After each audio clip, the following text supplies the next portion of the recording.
Hey everyone, welcome back to another video. Today we'll talk about historical school in jurisprudence. तो हमने analytical school जो है वो हमने ऑलरेडी कंप्लीट कर लिया है. एनालिटिकल स्कूल में we have dealt with Austin, Bentham, HLA Hart and Hans Kelsen. ठीक है, ये हमने जो 4 ज्यूरिस्ट हैं इनके views on analytical school we have already done with. Now let's move forward to historical school. Historical school में will deal with 5 jurist. 5 jurist है हमारे: Montesquieu, Hugo, Savigny, Puchta and Henry Maine. These are the 5 jurists we are going to deal with. इसमें सैविग्नी का बहुत ज़्यादा contribution है in historical school और Henry main का बहुत significant contribution है in historical school. उसके अलावा मॉन्टेस्क, ह्यूगो और पुचता का कम व्यूज हैं on historical school. We'll deal with it. Let's start with historical school सबसे पहले. तो historical school जो है वो बात करता है, ऑब्वियसली नेम से आपको कुछ समझ आ रहा होगा कि बात करता है ये हिस्ट्री. ये बेसिकली हिस्ट्री को लॉ से कनेक्ट करके जो है बताता है. सिंपली इट सेज कि जैसे हमारा एनालिटिकल स्कूल बोलता था कि जो लॉ है वो कहाँ से आया है, वो सॉवरन से आया है. हमारा एनालिटिकल स्कूल क्या बात करता था कि law is a product of sovereign, it's a command of sovereign, है ना. ये हमारा एनालिटिकल स्कूल बोलता था. हमारा जो हिस्टोरिकल स्कूल है ऑन दी अदर हैंड, हमारा हिस्टोरिकल स्कूल बोलता है कि law comes from customs. Customs से जो है, जो हमारी प्रथाएं हैं, जो हमारे ट्रेडिशंस हैं, जो हमारे सालों से फॉलोड रूल्स हैं, कस्टम्स हैं, उनसे लॉ आया है. ये हमारा हिस्टोरिकल स्कूल बोलता है. एनालिटिकल स्कूल बताता था कि लॉ कैसे सॉवरन से आता है. सॉवरन मतलब अपना अथॉरिटी. और लॉ यहाँ पे हमारा हिस्टोरिकल स्कूल बोलता है कि लॉ आता है कस्टम से, भाई ट्रेडिशन से आता है, पुराने जमाने से चला आता जो चीजें हैं वो लॉ बनती है आगे जाके. यही मेन चीज हिस्टोरिकल स्कूल बोलता है. यहाँ पे हम लोग रीड करते हैं, customs are the primary main source of law, society develops it over time. Main source of law, law आता कहाँ से है, कस्टम से. सोसाइटी उसको टाइम के साथ डेवलप करती है और वो कस्टम जाके फिर लॉ बनता है. फिर उसके बाद it says that modern and primitive conceptions of law को it binds together. What binds together? अपना जो क्या बोलते, जो ये पर्टिकुलर हिस्ट्री है ये बाइंड करती है मॉडर्न और प्रिमिटिव कंसेप्शन ऑफ लॉ को. ओके, जो हमारी अभी की प्रथाएं हैं, अभी के कस्टम्स हैं और जो हमारे पुराने जमाने से चलते हुए ट्रेडिशंस हैं, उन दोनों को बाइंड करके रखता है law. It says history is the binding force between modern and primitive conception of law. Law का अभी क्या चलन है और पिछले जमाने में या पहले के टाइम पे क्या चलन था, उसको हिस्ट्री बाइंड करके रखती है, साथ में जोड़ के रखती है. Then it seeks to discover emergence of legal concepts of world's common store of law. Simple सी बात है, हिस्टोरिकल स्कूल है तो हिस्ट्री के बारे में तो बात करेगा ही. अब हिस्टोरिकल स्कूल लॉ में है तो किसकी हिस्ट्री की बात करेगा, लॉ की हिस्ट्री की, राइट. हम लॉ लीगल सब्जेक्ट है ज्यूरिस्प्रूडेंस, और ज्यूरिस्प्रूडेंस में हिस्टोरिकल स्कूल बात करेगा लीगल हिस्ट्री के, कि लॉस की क्या हिस्ट्री रही है, लॉस कैसे डेवलप हुए हैं ओवर टाइम, ऐसी क्या कंडीशंस थी जिन्होंने उनको डेवलप किया है, ऐसे उनका स्प्रेड कैसा रहा है, उनका डेवलपमेंट कैसा रहा है, और क्या कंडीशंस है जिनकी वजह से उनका अभी प्रेजेंट स्टेट है. So that's what historical school talks about. नाम से याद रखना, हिस्टोरिकल का मतलब होता है it talks about legal history, law की हिस्ट्री के बारे में बात करता है. ये मेन चीज याद रखना. दूसरी चीज याद रखना कि कस्टम जो है वो मेन सोर्स ऑफ लॉ माना जाता है इन हिस्टोरिकल स्कूल. ये 2 चीजें बहुत ज्यादा जरूरी है to remember in historical school. ना ये हमारा बेसिक था हिस्टोरिकल स्कूल का. Now let's move forward to our first jurist of historical school. Montesquieu हमारा फर्स्ट ज्यूरिस्ट है ऑफ हिस्टोरिकल स्कूल. तो Montesquieu was the first person to discuss about the school. ठीक है, इसने एकदम सिंपल डेफिनेशन दी थी law की. अब जितने भी ज्यूरिस्ट हैं वो सब लॉ को डिफाइन तो करेंगे ही, तो आपको इनकी लॉ की जो डेफिनेशन है उसको याद रखना पड़ेगा. आप इनको एज अ डेफिनेशन की जगह इनके व्यू की तरह याद रख सकते हो कि इस ज्यूरिस्ट का ये व्यू था अबाउट द स्कूल.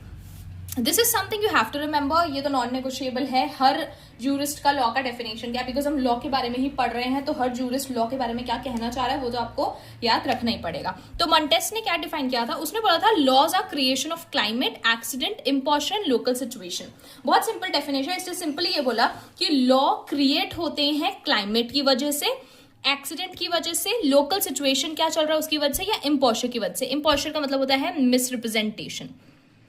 तो ये इसने बोले थे कि what are the causes of law, what are the reasons for creation of law. ये 4 रीजन उसने बताए थे. ये मैंने आपको सेपरेटली ऐसे लिख दिए हैं ताकि इजी पड़ जाए. तो this was our definition of law given by Montesquieu. फिर मॉन्टेस्क क्या बोलता है कि लॉ बनाए क्यों जाते हैं। Law is made when there is a demand of it in a particular time or situation. Like taxes, it didn't came all of a sudden. It didn't come out all of a sudden, but was a demand of a particular situation. Law जो है वो एक particular time और situation की demand की वजह से बनाए जाते हैं।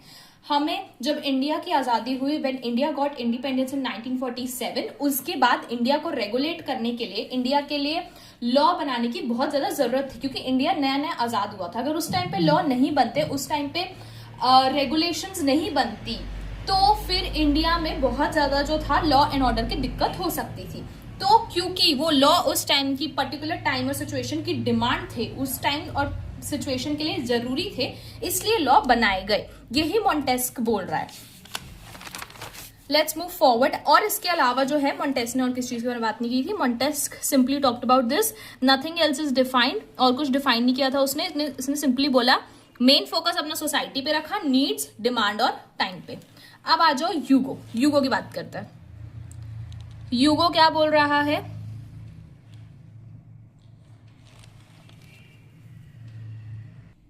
यूगो बोलता है कि laws like language and manner form and develop themselves as to the circumstances. Essence of law is acceptance, regulation, observance by the people.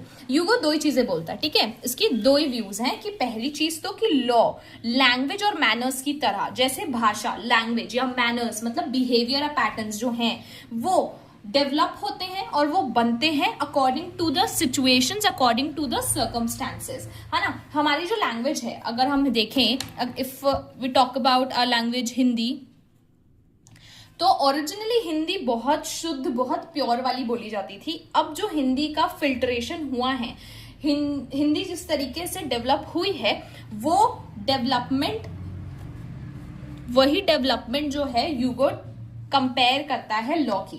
Law भी टाइम के हिसाब से, सर्कमस्टांसेस और सिचुएशंस के हिसाब से जो है डेवलप होती है।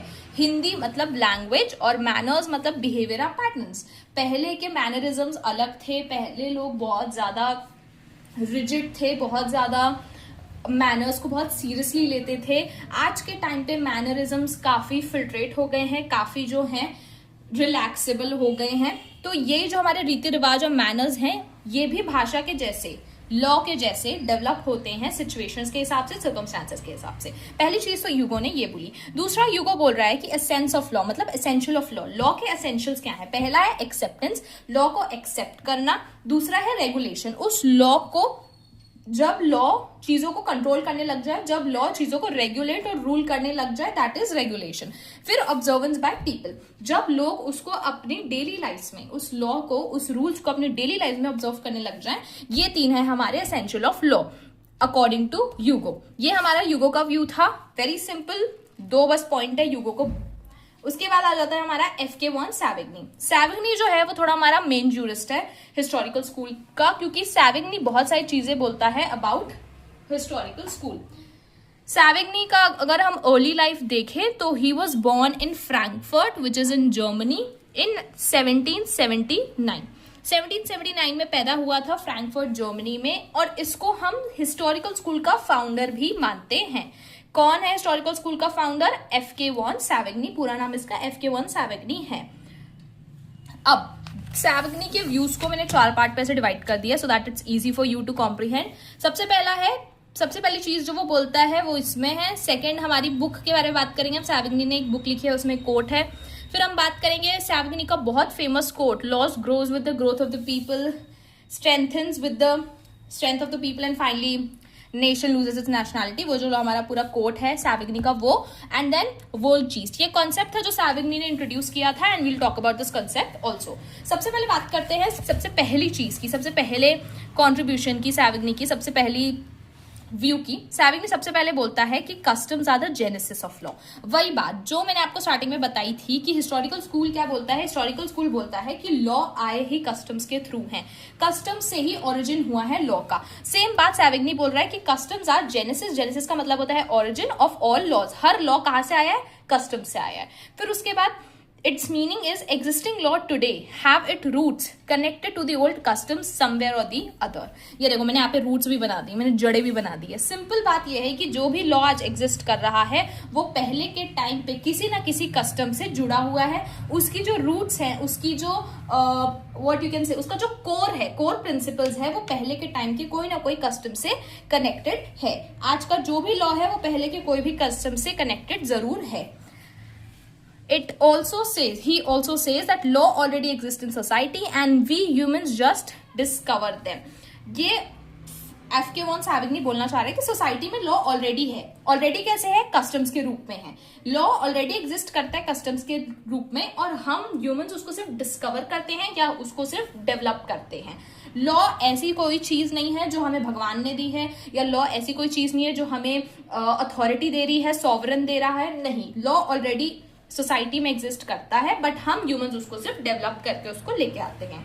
Example, IPR and competition law derive from customs और हैव ऑलरेडी एग्जिस्टेड, है ना. ऐसे कुछ कस्टम्स रहे होंगे जिनके ऊपर ये IPR का लॉ या इंटेलेक्चुअल प्रॉपर्टी राइट्स हो गया, ये कॉम्पिटिशन लॉ हमारा जो है वो बना है. हर लॉ जो है वो किसी ना किसी कस्टम से रिलेटेड है, किसी ना किसी कस्टम के ऊपर ही बना है. दैट्स व्हाट सबसे पहले F.K. von Savigny यही बोलता है. नाउ सैविग्नी अपनी बुक में क्या बोलता है? सैविग्नी की एक बुक है the vacation of our time for legislature and jurisprudence. इसमें वो क्या बोलता है? सबसे पहली चीज, he says that from earliest law have a fixed character peculiar to the people like the language, manner and constitution.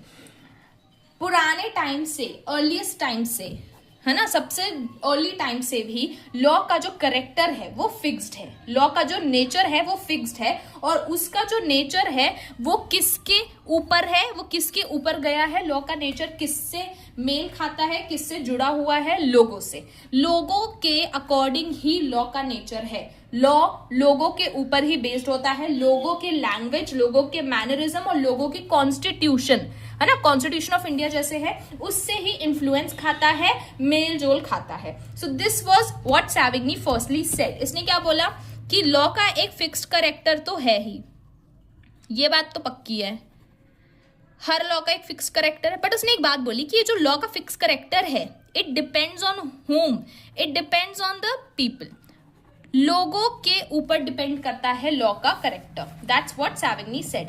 लोगों के ऊपर डिपेंड करता है लॉ का फिक्स करेक्टर. आगे what does it says? It says no law came accidentally और arbitrary law of any authority, but like language law develops over time.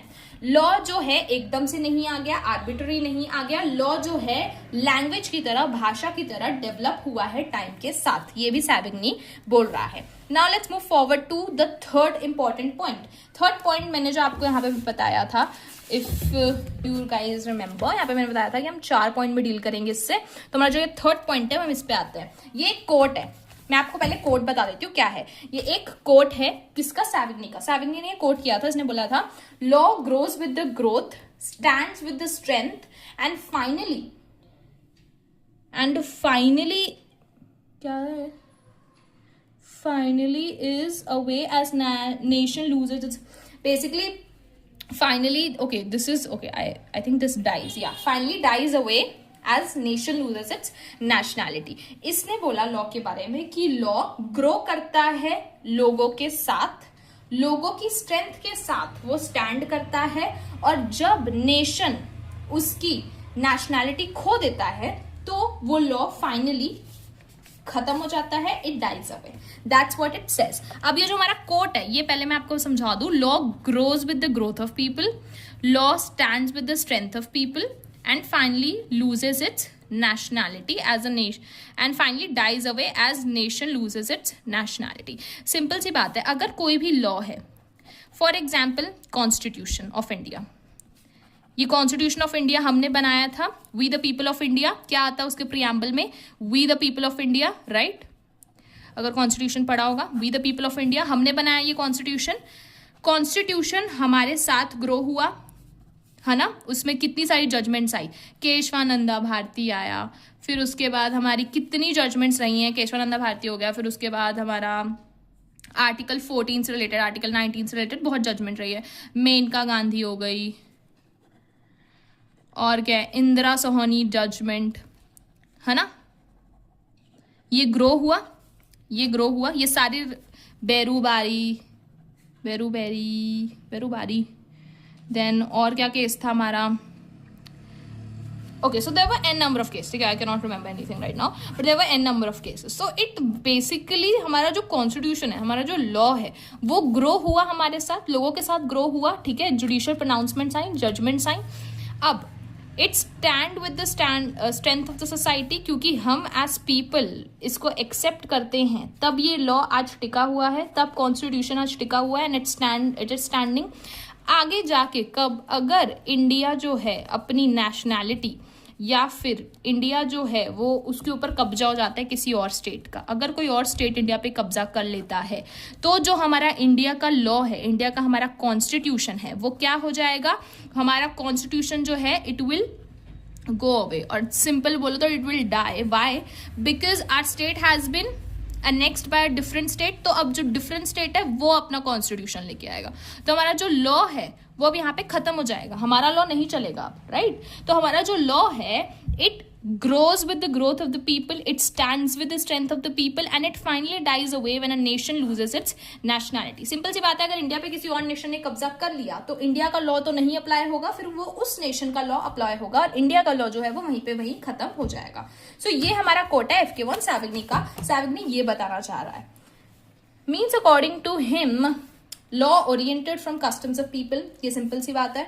With society law develops and nationality of people ends, law ends. Simple सी बात है, law custom से बना, लोगों के society के साथ वो डेवलप हुआ, और जब नेशनैलिटी खत्म हो गई लोगों की या फिर नेशन खत्म हो गया तो लॉ भी खत्म हो गया वहां पे.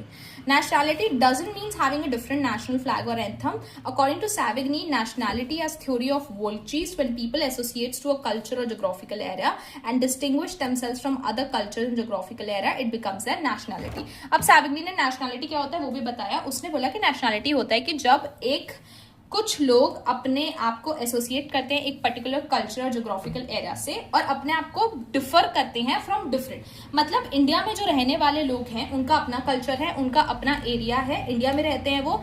दूसरे देशों में, अमेरिका में रहने वाले या फिर दूसरे देशों में रहने वाले लोगों का कल्चर अलग है, उनका ज्योग्राफिकल एरिया अलग है, तो उसे नेशनैलिटी हम बोलते हैं. So this was our third point of Savigny. Lastly Savigny बात करता है वोल्कजीस्ट के बारे में. अब वोल्कजीस्ट क्या होती है, लेट्स टॉक अबाउट दैट. ये सैविग्नी का ही कॉन्सेप्ट है वोल्कजीस्ट का जो है. According to Savigny, nature of any particular system of law, ध्यान से सुनना ये क्या बोल रहा है, nature of any particular system of law was a reflection of spirit of people who evolved it, and this was later characterized as Volksgeist. Law is the product of Volksgeist, the national spirit or the genesis of people.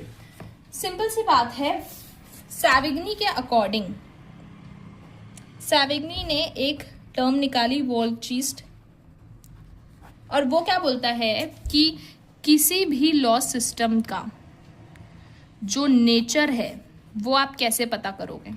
किसी भी law system का nature आपको पता चलेगा उन लोगों से जो कि उस लॉ को डेवलप किए हैं, उस लॉ को इवॉल्व किए हैं.